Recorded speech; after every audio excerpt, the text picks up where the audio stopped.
오늘은 돈봉투 이야기를 하겠습니다. 뉴스에 보도됐듯이 이번 주인공은 심재철 법무부 검찰국장입니다. 이제 그 이야기부터 해봅시다. 10월 14일에 용인 법무연수원에 이 심재철 법무부 검찰국장이 검사들하고 점심을 먹기로 그렇게 계획이 되어 있었다고 하죠. 그런데 그 검사들은 다름 아닌 신임 검사들을 면접하는 면접관 선생님들, 그런 검사였다고 합니다. 그러니까 2021년 신임 검사들의 역량을 평가하는 그런 면접위원들이었는데 그들과 점심 약속을 했다는 겁니다. 법무부 검찰국장이 나와서 밥을 사기로 한 것이죠. 그러면은 그 관계가, 그 광경이 그려질 겁니다. 이게 어떤 행사인지. 그래서 점심 약속이 돼 있었는데 바로 그날, 같은 날 추미애 법무부 장관이 원포인트 좌천 인사를 단행한 겁니다. 그러니까 용인 법무연수원에 있던 한동훈 검사장을 충북 진천으로 보내는 그런 좌천 인사를 한 것이죠. 그래서 결국은 심재철 검찰국장은 약속돼 있던 점심 식사, 이것을 취소합니다. 그리고 나서는 이 면접위원들, 이제 24명이라고 밝혀졌죠. 그들에게 돈 봉투를 돌렸다는 겁니다. 1인당 50만 원씩 지급했다고 하는데 뉴스에 따르면 그것이 격려금이다, 이렇게 나와 있습니다. 그 성격에 대해서는 또 우리가 상세히 짚어보기로 하죠. 그러면은 이 사건이 무난히 잘 진행된 것으로 보이지는 않죠. 지금 이 면접위원들은 법무부 검찰국장이 밥을 사주려고 했습니다. 그러니까 이쁜 녀석들, 이렇게 되겠죠.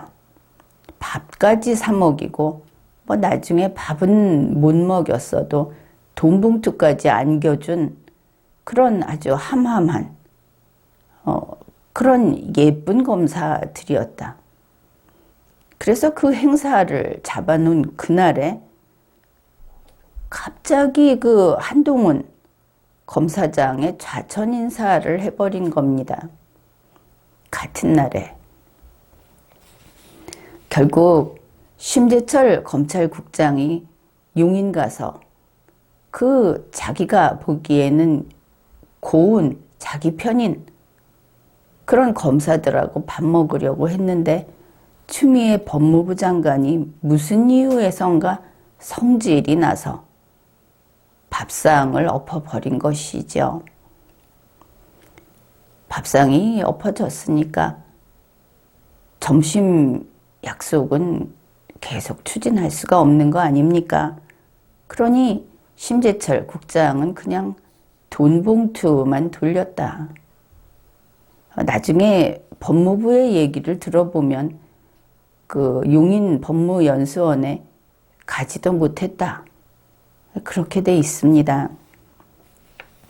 그런데 이 용인 법무연수원은 참 험악한 곳이다.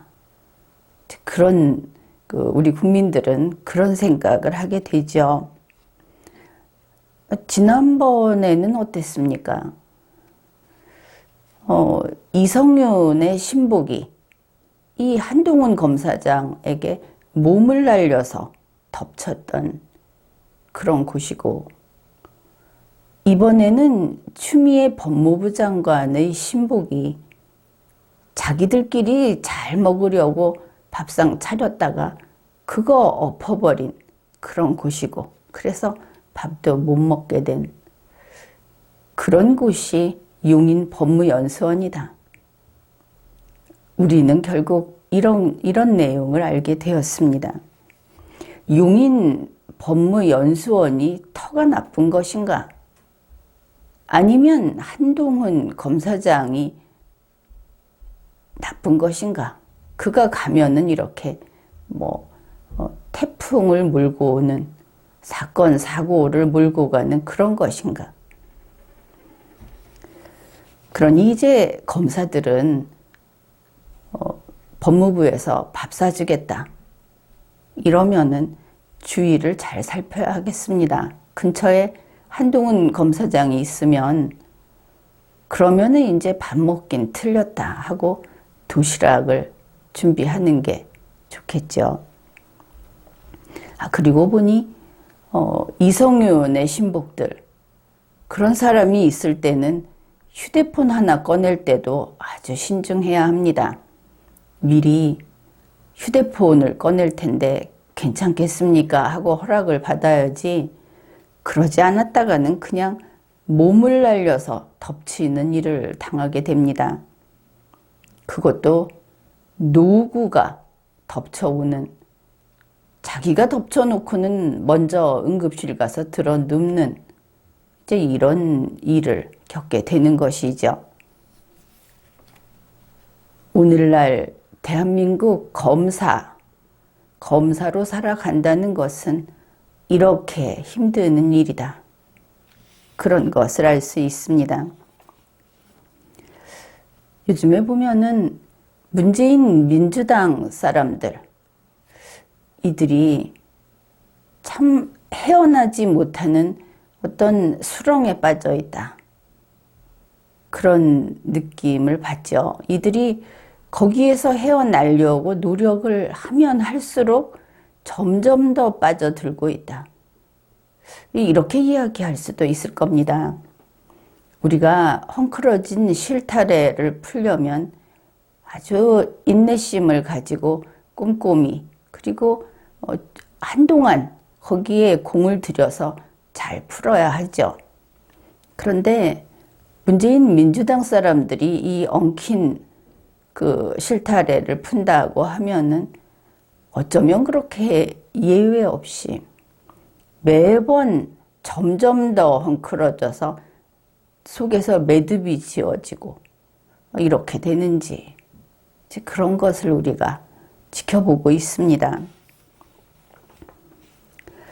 이번에 이 심재철 검찰국장이 검사들에게 돈 봉투를 줬다 하는 것도 어떻습니까?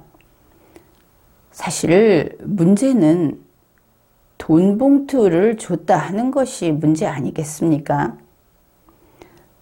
이 신임 검사들을 평가하는 면접위원들은 설령 그들이 그 일을 하는 것이 수고롭다고 하더라도 그게 그들의 임무이고, 공무원이 임무 수행을 하고 나면 일이 다 끝난 다음에 당연히 해야 할 일이지만 그래도 수고했다, 이런 것이 좋을 것 같은데, 어쨌든 그들에게 돈 봉투를 줬다 하는 것은 바람직한 칭찬의 방법은 아니다, 그렇게 보이죠.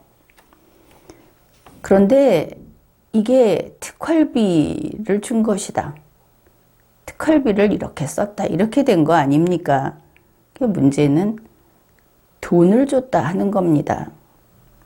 그런데 지금 법무부에서 이걸 가지고 다투는 데 있어서 돈 줬다는 데 대해서는 아무도 부정하지 않습니다.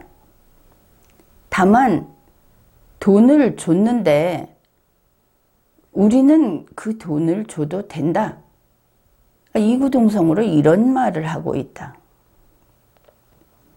좀 대책이 없어서 그러는 것인가? 그렇게도 보이죠. 그러니까 이런 겁니다. 이 면접위원인 검사들 24명에게 50만 원씩 줬다. 그런데 이제 뉴스에서는 이렇게 보도를 했습니다. 이 경력금은 출장비가 아니었다. 그렇다고 해서 면접위원의 수당도 아니었다. 그냥 별도의 금일봉이었다.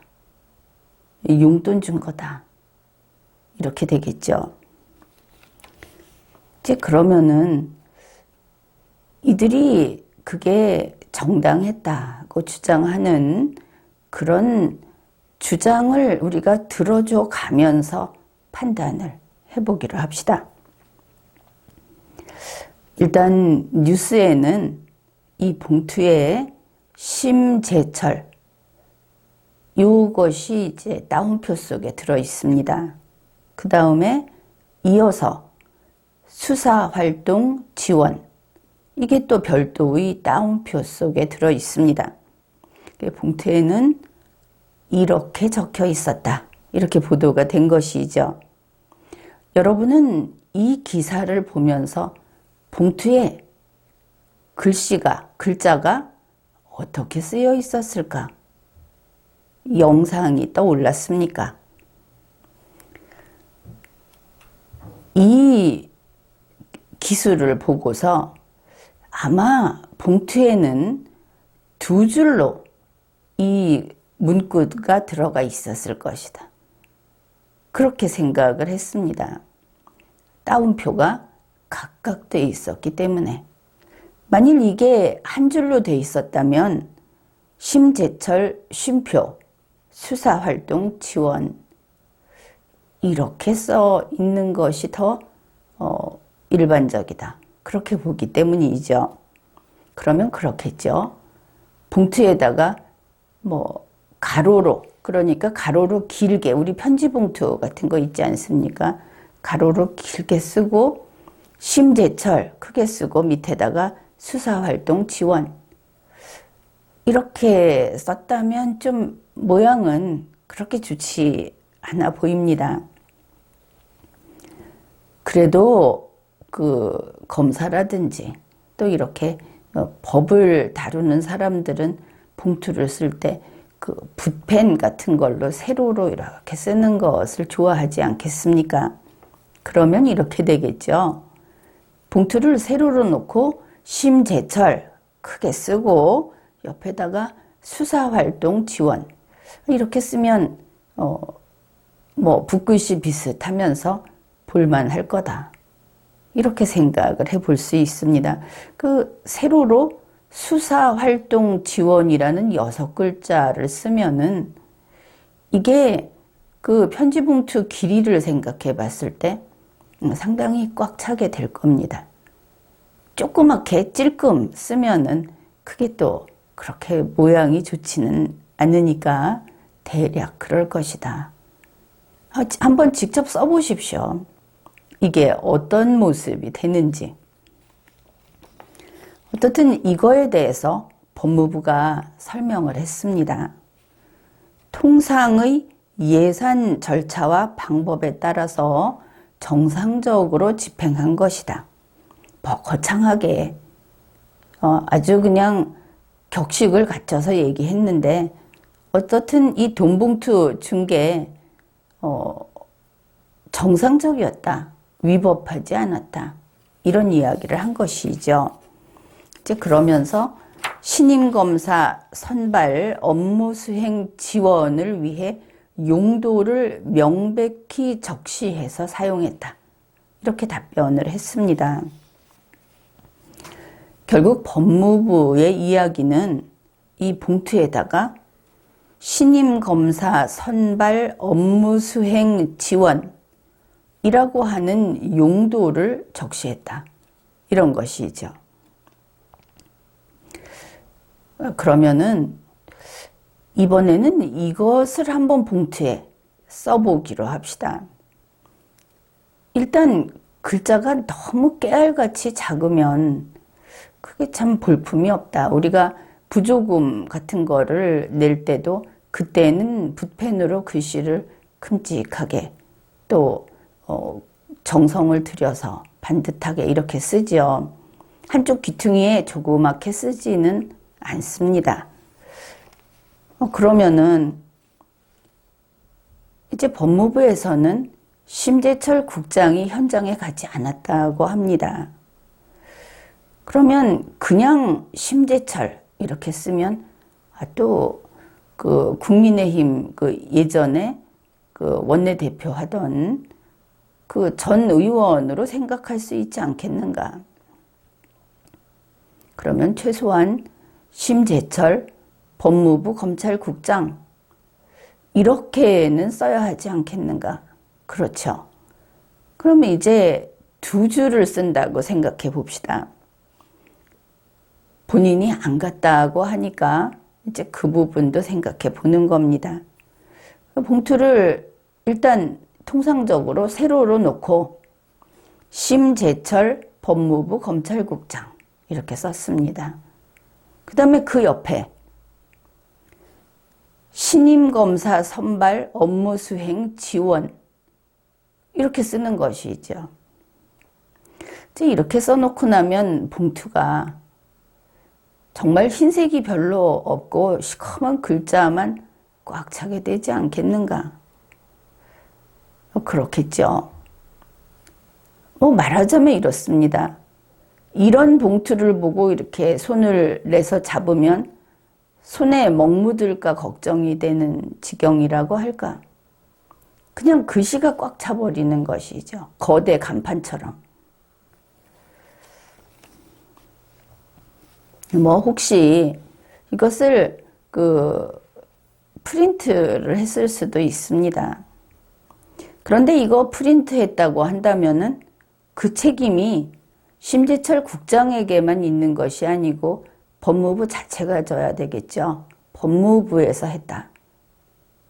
이렇게 갈 거고 그 책임은 추미애 장관의 책임으로 그렇게 될 겁니다.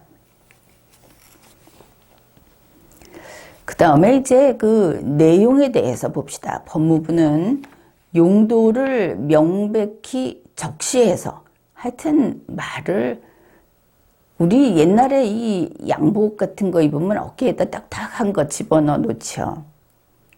지금 법무부에서 어떤 이야기를 할 때 흔히 뽕이라고 그러는데 어깨에다 이거 넣어놓은 것처럼 참 어색하고 불편하고 스스로 소화해내지 못하고 있다. 그런 느낌을 번번이 받습니다. 그래 이번에 이것이 기획재정부의 지침이 특활비 사용 범위를 이렇게 정하고 있다고 하죠. 기밀 유지를 위한 정보 및 사건 수사, 이에 준하는 국정 수행, 이 경우에 쓸 수 있다. 그래서 언론에서 보면은 이제 이런 보도를 했습니다. 질문을 했다는 겁니다. 이번 국회에서의 일이죠. 검찰국 특활비 사용이 적절했다고 보느냐, 이 범위에 맞다고 보느냐 하는 것이죠. 그러니까 심재철 국장이 인사 관련 문제는 다 비밀이 필요한 것이다. 앞에서 그랬죠. 기밀 유지를 위한 바로 이 부분을 이야기하는 겁니다. 그러면 인사 관련 문제는 기밀 유지를 위한 것이다. 이렇게 이제 맞춰 넣은 것이죠.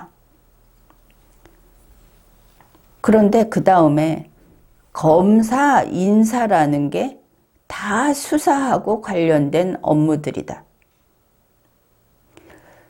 그러면 검사 인사가 다 수사하고 관련된 것이라고는 할 수 없죠. 당연히 할 수 없죠. 그 이야기가 하나씩 따져봅시다. 결국 심재철 국장은 신임 검사의 역량을 평가, 이 사람이 능력이 어떤가, 이것을 평가하는 것이 수사라고 한 것이죠. 우리 국민 중에 아무도 이걸 말이라고 생각할 사람은 없을 겁니다.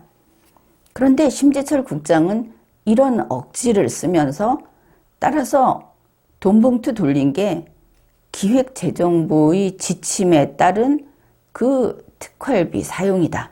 그 범위에 맞다. 이렇게 이야기를 한 겁니다. 그러니까 검사의 인사, 검사를 어디에 어느 위치에 배치하고 검사를 그냥 우리가 선발이나 채용하고는 좀 다릅니다. 근데 그렇게 생각을 해봅시다. 검사를 뽑는다, 뽑아서 쓴다 하는 게 다 수사하고 관련된 업무들이다. 이거 말 틀렸죠. 검사의 인사는 그냥 인사입니다. 다만 그 검사가 하는 업무가 수사 업무가 되겠죠. 이 두 개를 합쳐버린 겁니다. 게다가 하나 더 하죠. 인사하고 관련된 거는 비밀이 필요하다.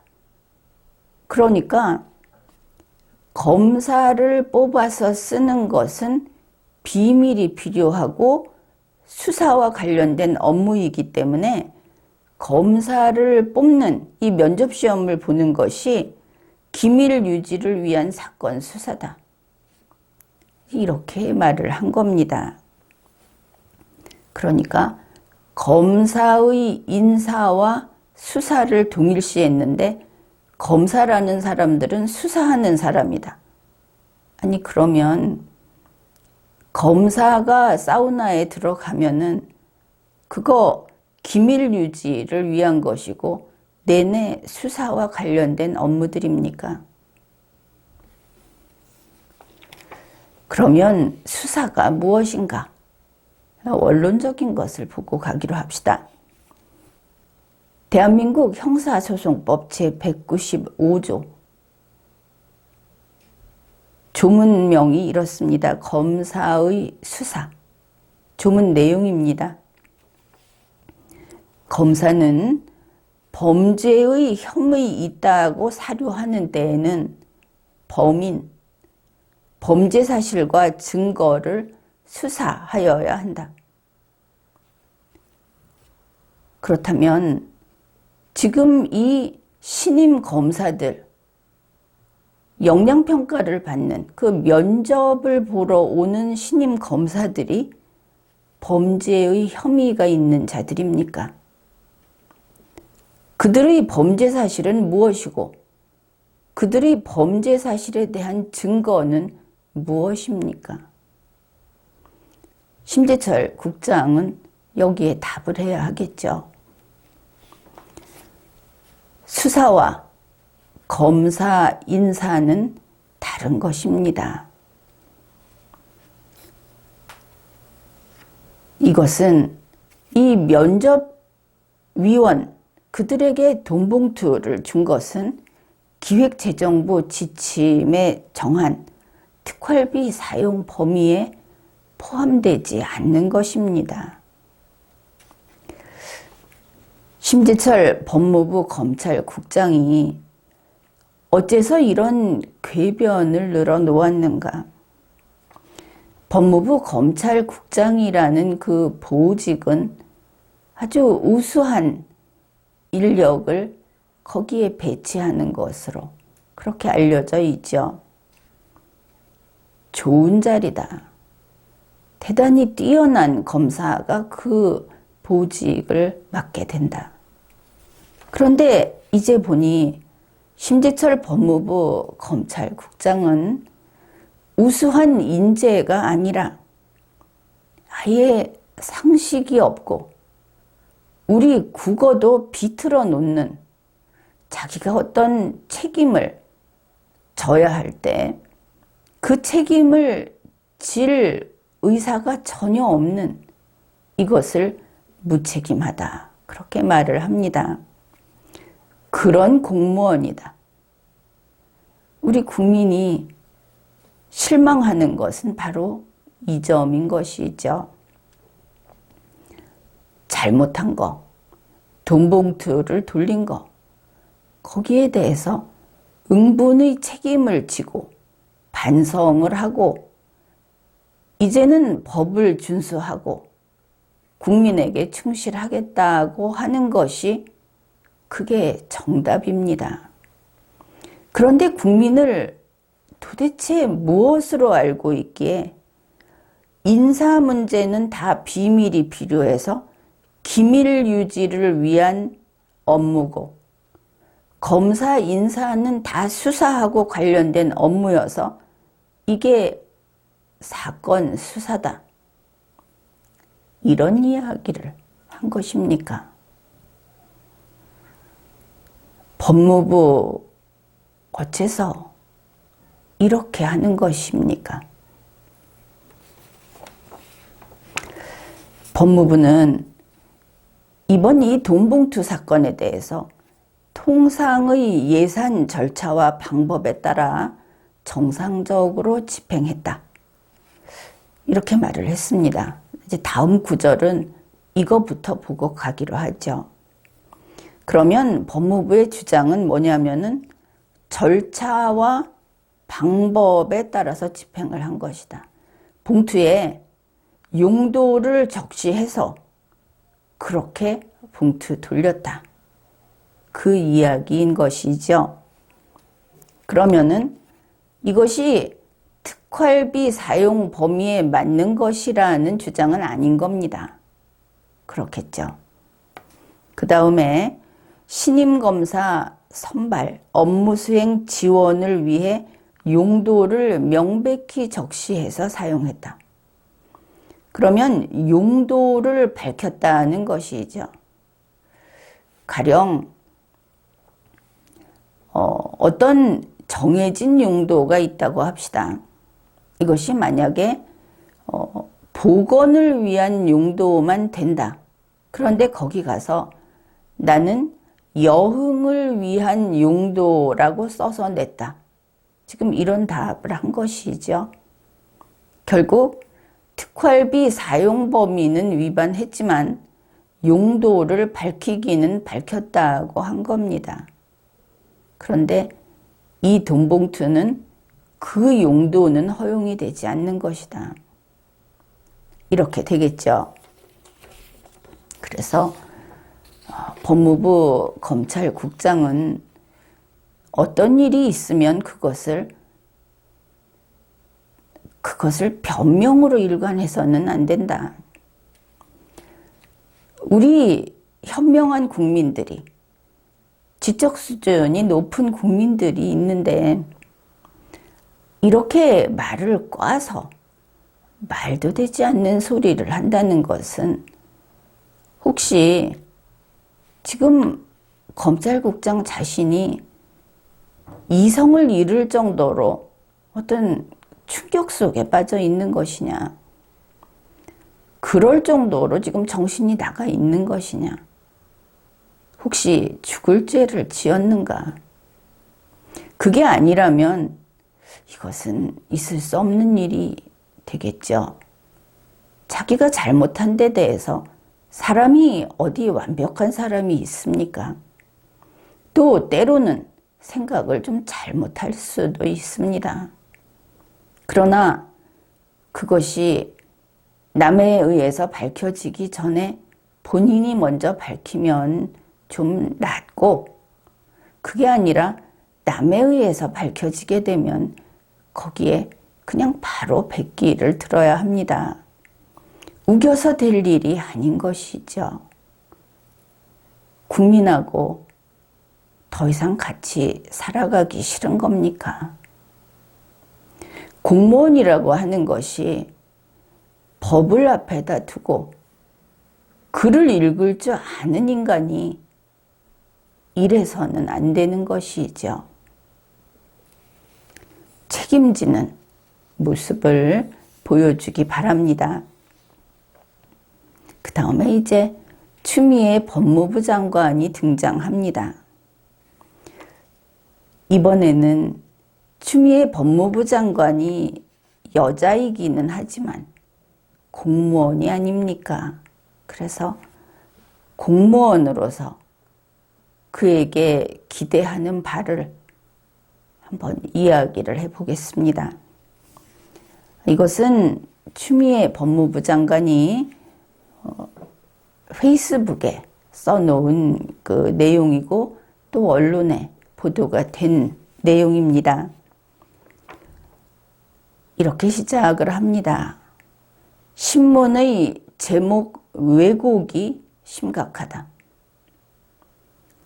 이 법무부 장관의 태도가 어떤가 하면은 지금 서로 그 앞에 있는 감 하나를 먹겠다고 서로 노려보면서 겨루고 있는, 그러니까 신문과 추미애 장관은 대등하다 이렇게 보입니다. 이 신문은 조선일보입니다. 그저 수많은 신문 중에 하나에 불과하죠. 그런데 추미애 법무부 장관은 문재인 민주당 정부에서 한 명밖에 없는 법무부 장관이죠. 그런데 그 사람의 그 체급이 조선일보하고 동급이다. 이제 그것을 알 수 있습니다.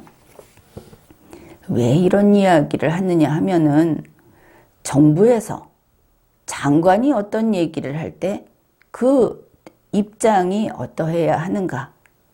이제 그런데 문제를 느껴서 이야기하는 겁니다. 만일 여러분이 3학년 1반의 담임 선생님이라고 생각을 해봅시다. 우리 반에는 이런 아이 저런 아이들이 다 있습니다. 그 중에 한 아이가 조선일보인 것이죠. 장관이라는 공무원은 하는 일이 그런 겁니다. 그러면 우리 반에 있는 한 아이가 어떤 일을 했다고 할 때 그거를 죽일 듯이, 지금 제목을 보면은 정말 단도를, 칼을 들고 눈에 불이 펄펄 일게 노려보면서 이렇게 쳐다보는 모습인데 이거 맞지 않다는 것이죠. 내 나라의, 우리나라의 이 공무원은 국민을 위해서 일하는 일꾼들입니다. 이 국민은 국가 주권자이면서 또 이러한 질서에 순응하는 그런 존재이기도 한 것이죠. 이제 법적 지위가 두 가지가 되는 겁니다. 그런 조선일보를 보면서 분노하는 겁니다. 제목 왜곡이 심각하다. 장관이어서 이렇게 이야기할 수 있는 것일까요?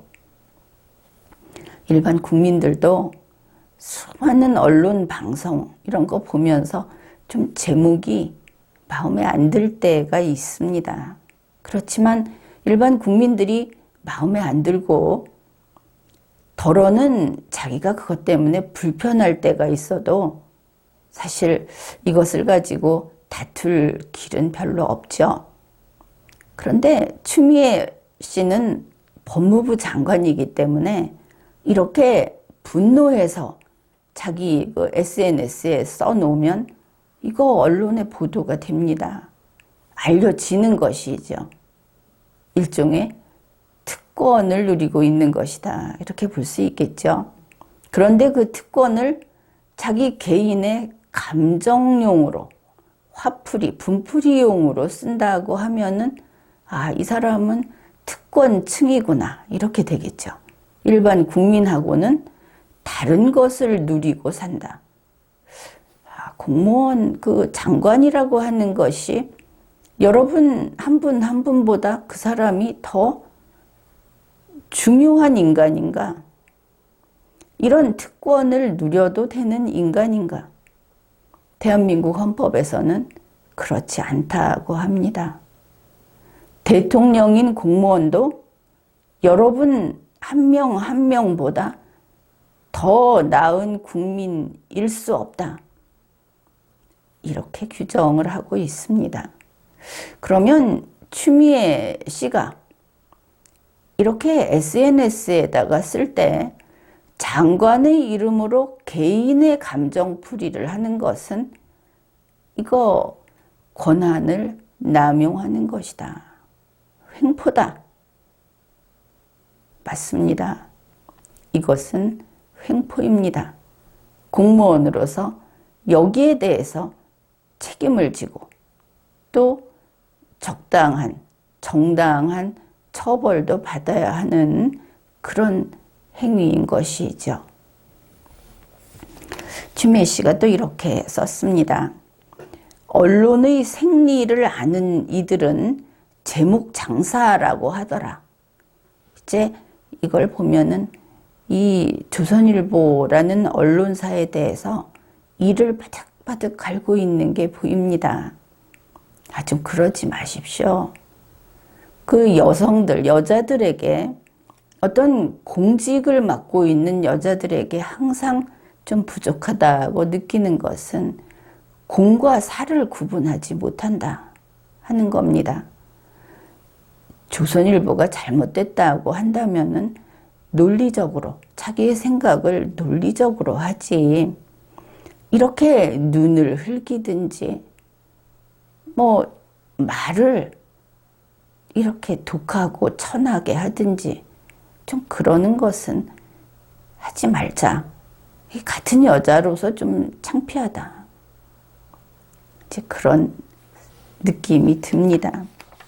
무슨 뭐 언론의 생리가 어떻고 제목 장사가 어떻고 그러지 말고, 아니 제목이 기사 내용하고 부합하게 너무나 동떨어지지 않게 하는 것이 좋겠다.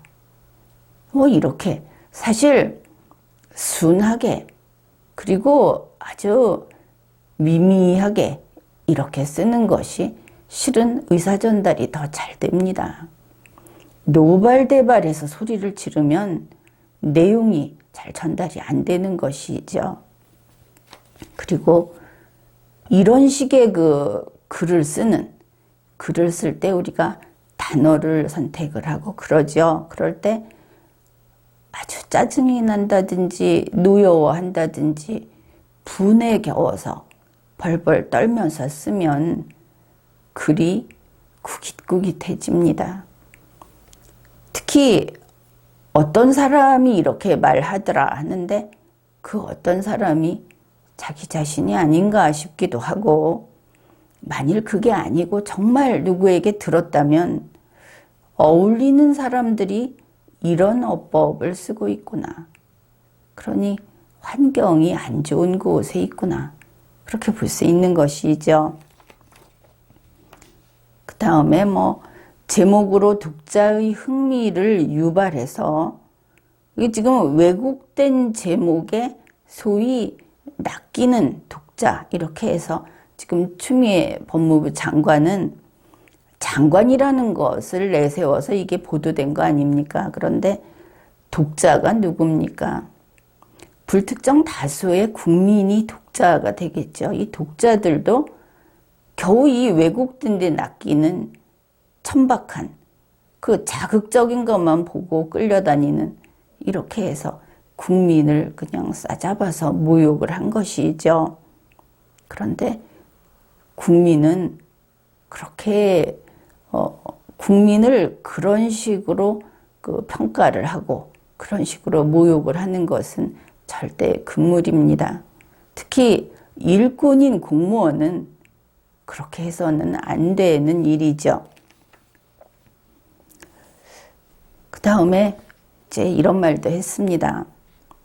조선일보의 오늘 아침 보도가 참으로 경악스럽다. 근데 이제 기사를 읽어보면 뭐 그렇게 경악스러울 것도 없고, 이제 앞으로 얘기할 건데, 이 검찰국장이 뭐 그 추미애 법무부 장관의 신복이다 뭐 이런 이야기 한 것이죠. 그렇게 경악스러울 거 없습니다. 다 그 검찰국장 스스로 한 행위고, 앞에서 봤듯이 법무부에서도 그거 다 알고 있다고 했고, 그런데 언론이 보도하는 거 가지고 이렇게 아주 싸움질을 하고 쫓아다니는, 장관으로서의 어떤 무게감도 부족하고, 그리고 이 감정이 왜 이렇게 불안정한가?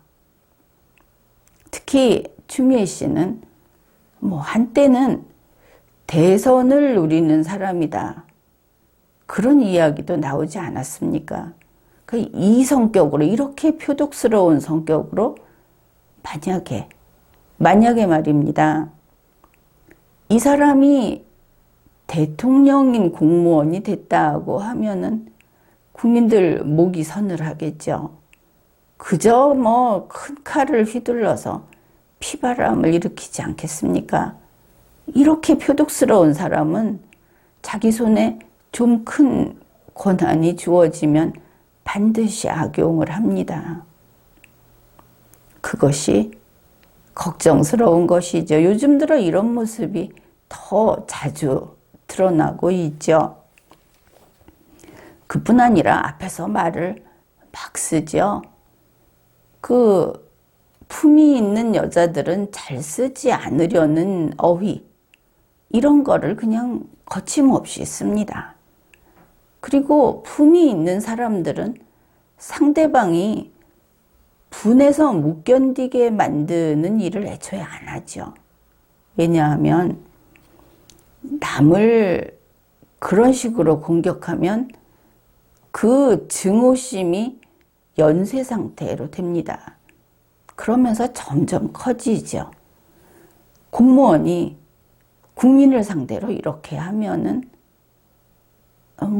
그냥 더 이상 같이 살지 말자는 거죠. 그래서 그런 말을 쓰지 않는 게 우리 교양 있는 국민들의 언어 습관입니다. 근데 이 사람은 사실 처음에 이거 봤을 때 추미애 씨 페이스북 글 한 두세 줄 읽다가 치워버렸습니다. 더 읽기가 싫었습니다.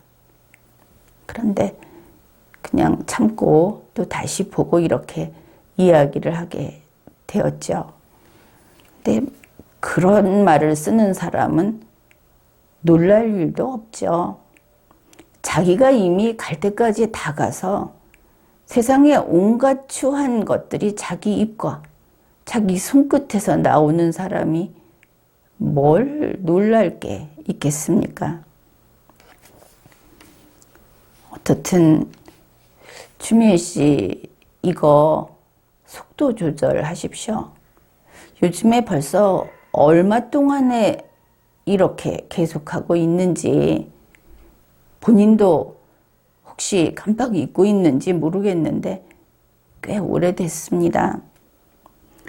추미애 씨 당신이 공무원이 됐든 아니면은 정말 정치의 꿈이 이젠 사그러든 희뿌연 잿가루만 남은 상태가 됐든 아니면은 그냥 이제 노년의 여성이 되어 있는 그런 모습이든 상관없이 인생은 충실하게 살 만한 것이고 사람은 자기를 귀하게 그리고 절제하면서 그렇게 살아가야 하는 존재이기 때문에 고상한 모습을 되찾기를 바랍니다. 더 이상 막 나가는 것은 좀 곤란하다. 그냥 밖에서 보는 국민의 생각들이 그렇다 하는 겁니다. 근데 추미애 법무부 장관이 한 이야기 중에 좀 거슬리는 이거는 좀 잘못됐다 싶은 것도 이야기를 해보겠습니다. 법무부 검찰국장은 신분이 보장된 국가 공무원이다. 이렇게 아주 으스대면서 신분이란 말이 아주 무게감 있게 들립니다. 대단한 인간들처럼 보이고 혹시 어떤 특권층들 이렇게도 보이고 그러면 이 법무부 검찰국장이 신분이 보장됐다고 하면은 그러면 심재철 검찰국장 그거 정년 때까지 계속 하는 겁니까? 혹시 추미애 씨 그 신복이어서 이렇게 특혜로 이번에 검찰국장은 정년제로 그렇게 하기로 했습니까? 검찰국장이라고 하는 것은 그냥 보직에 불과하죠.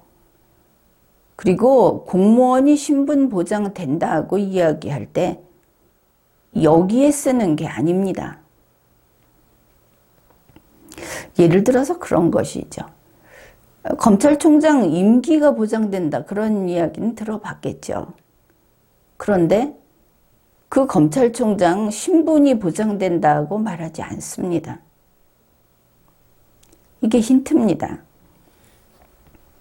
그러니까 그 한동훈 검사장 이야기를 하면 분명해지겠죠. 그를 용인으로 보냈습니다. 그리고 또 진천으로 보냈죠. 또 다른 데로 쫓아 보냅니다. 그렇지만 못 자르죠.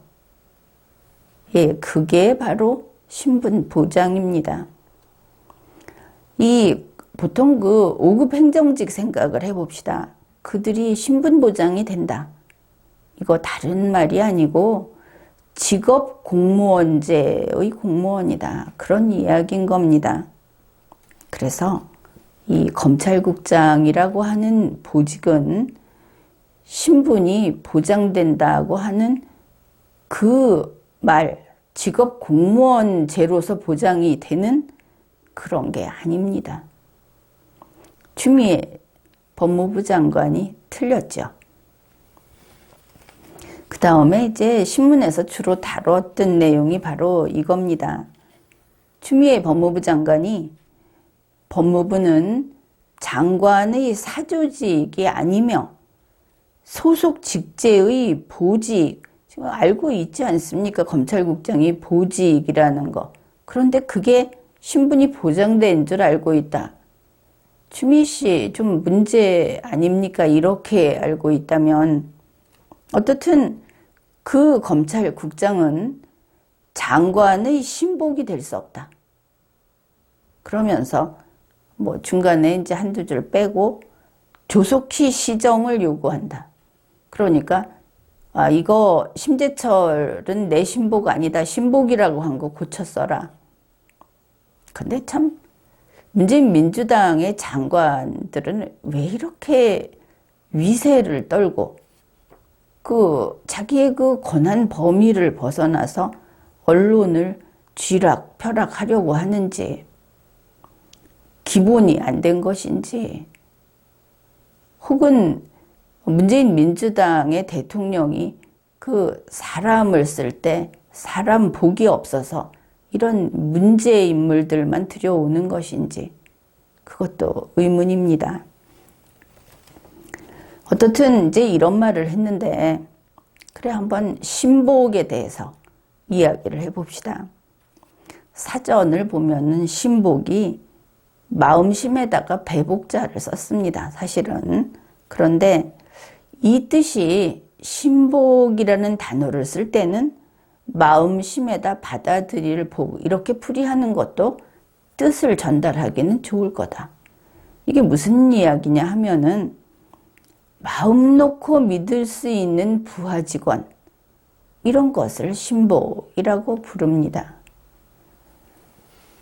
그런데 추미애 법무부 장관은 심재철 국장을 두고 저 사람은 내 신복이 될 수 없다.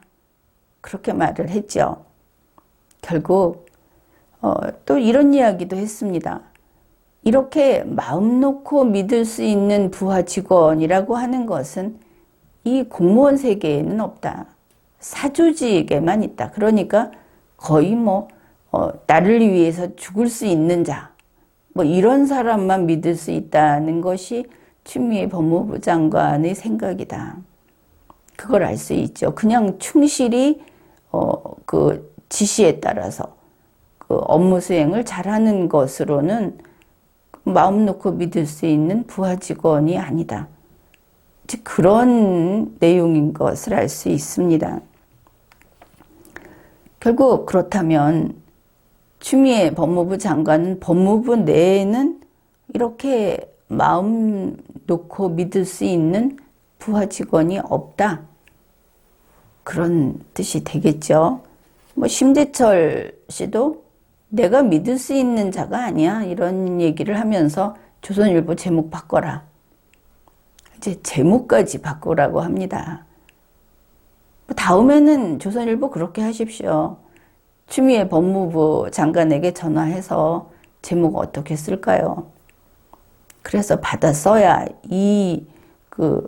호통을 당하는 이런 일을 겪지 않는 그런 안전책이 아니겠습니까? 그래서 이 심재철 국장은 추미애의 신복이 아니다. 내가 믿고 있는 그 직원이 아니다. 그런데 그렇게 얘기해도 심재철 국장이 권한 없이 일을 한 거, 우리가 보기에 돈봉투 돌린 거, 하면 안 되는 일을 한 거, 거기에 대해서는 한마디 변명도 안 해줬다는 걸 알 수 있죠. 이게 참 특이합니다. 법무부도 그렇고 법무부 장관도 그렇고 아무도 거기에 대해서 변호를 하고 나서지 않았다. 돈 줬다. 그리고 이게 법을, 그 지침을 위반한 거다 하는 거에 대해서 다투지 않는다는 겁니다. 결국 심재철 국장 스스로만 아주 말도 안 되는 궤변으로, 사실 이렇게 하면은 국회로부터도 어떤 책임 추궁을 당할 수 있고, 또 국민들에게는 국민들이 좀 괘씸하게 여길 수 있겠죠. 그런데 그런 어떤 몸부림을 치듯이 되지도 않는 변명을 하고 있다. 그런데 추미애 장관이나 법무부에서 여기에는 어떤 힘을 같이 여기에 쏟아주지 않는다. 거기가 참 법무부라는 곳이 이렇게 황량하고 살벌한 곳인가 싶기도 하고, 어떻든 추미애 법무부 장관이 조선일보를 보고 오보다 이렇게 이야기하는 것은 신복, 이 두 글자를 두고 이야기한 거다. 돈봉투 돌린 거, 또 기재부의 지침을 어긴 거, 그래서 법적인 책임을 져야 하는 거, 이런 거 다 놔두고 단지 신복이라는 글자를 바꿔달라. 그렇게 이야기를 한 것이죠. 이렇게 지금 문재인 민주당에서 추미애 장관도 그렇고 또 심재철 국장도 그렇고 지금 하는 일들을 보면은 신문을 보면은 지금도 이게 소위 여당을 지지하는 대중들, 또 여당을 싫어하는 대중들, 이렇게 나뉘어 갖고, 만약에 이제 백지가 있다고 합시다. 백지는 그냥 백지가 맞죠. 백지가 흑지가 되지는 않지 않습니까? 그런데 지금 언론이나 이런 현상, 이것을 보면 만일 추미애 씨가 고우면 백지가 흑지가 된다 하는 것이죠. 근데 반대로 추미애 씨가 미우면 흑지도 백지가 된다고 해야 할까요? 이거는 국가적 아주 위기입니다. 이런 식으로 되는 것은. 그러나 나는 실제로 우리 대한민국이 그 정도까지 갔다고는 생각하지 않습니다. 가령 지금의 야당의 전신이었다고 할까, 그랬을 때 국민들이 맘에 안 드는 일이 있었죠. 그래서 대통령이 탄핵되는 일도 있었습니다. 이제 그 사람들의 입장을 생각해 봅시다. 서울 시민이, 아니면 이 서울, 경기, 인천 이 수도권에 있는 사람들이 박근혜 전 대통령이 탄핵을 당하는 그 상황에 있어서 그쪽을 외면했다고 합시다. 마음에 안 들어서. 그럴 수 있는 거 아닙니까? 그런데 그 반사작용으로 문재인 민주당을 지지를 해줬습니다. 너희들은 깨끗하겠지. 너희들은 국민에게 충실하겠지. 그리고 이제 3년 반이 지났습니다. 근래에는 이번에도 우리가 봤듯이 이 문재인 민주당에서 되지도 않는 소리를 합니다. 나쁜 짓을 합니다. 그들이 적폐를 청산하겠다. 과거사를 다시 바꾸겠다. 뭐 자기들 나름의 철학을 가지고 이야기를 하죠. 거기에 찬성을 하든 안 하든을 떠나서 문재인 민주당의 당직자, 고위공직자, 또 그 대통령과 그 특수관계인들, 이 사람들이 자기들이 부패하고 자기들이 법을 위반하고 온통 범죄에 휩싸여 있는 상태에서 남들에게만 손가락질을 하면서 적폐청산을 하겠다. 꿈을 향해 가자고 하는 것까지 우리 국민들이 괜찮다고 하는 것은 아니다 하는 겁니다. 문재인 민주당이 대한민국을 대변혁을 하겠다고 하면서 우리는 썩었습니다. 우리에게서는 악취가 풀풀 납니다. 그러나 당신들이 깨끗하지 않으면 용서하지 않겠습니다. 이거 참을 국민은 없다는 겁니다. 문재인 민주당이 자기들이 혁명 세력이고 자기들이 촛불혁명이 선택해준 그런 정권이라고 하는데 3년 전 이야기입니다. 문재인 민주당은 썩어 문드러지지 않았다고, 않았기를 기대했던 촛불혁명은 3년 전에 끝난 겁니다. 그런데 지금 우리는 현실을 보고 있죠. 이런 장관, 이런 문재인 민주당 대통령, 이런 여당 우리가 보고 있습니다.